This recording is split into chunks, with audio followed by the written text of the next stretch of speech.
बिस्मिल्लाहिर्रहमानिर्रहीम। Welcome to homemade kitchen. मैं बहुत ही ज़बरदस्त रेसिपी लेकर आई हूँ सुबह सुबह नाश्ते के लिए।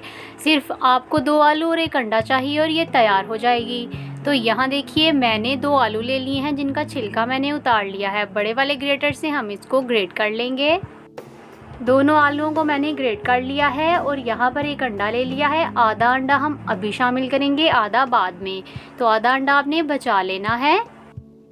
अब यहाँ पर हमने 2 चम्मच कॉर्नफ्लोर ऐड करना है। नहीं है आपके पास तो मैदा भी डाल सकते हैं। आधा चम्मच हमने इसमें ब्लैक पेपर डाल देना है और 1 चम्मच नमक हमने इसमें डाल देना है मिलाकर। ये मटेरियल शामिल करने के बाद हमने इसको बहुत अच्छे से अपने हाथों की मदद से मिक्स कर लेना है। यहाँ पर मैंने पैन रख लिया है। 2 चम्मच कुकिंग ऑयल डालकर इसको पूरे को स्प्रेड करेंगे। यहाँ पर देखिए अभी ऑयल गर्म नहीं हुआ। हमने ऑयल के गर्म होने का वेट नहीं करना है और हमने इस तरीके से इसको गोल रोटी की शेप दे देनी है। मैं आपको पूरा करके दिखाती हूँ।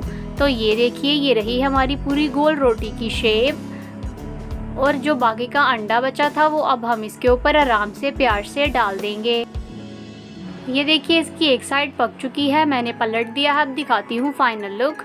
तो ये रही हमारी रेसिपी की फाइनल लुक। सुबह सुबह आप एनर्जेटिक हो जाएंगे ये नाश्ता करके। वीडियो अच्छी लगी हो तो लाइक करें, चैनल सब्सक्राइब करें and don't forget to press the bell icon. अल्लाह हाफिज़।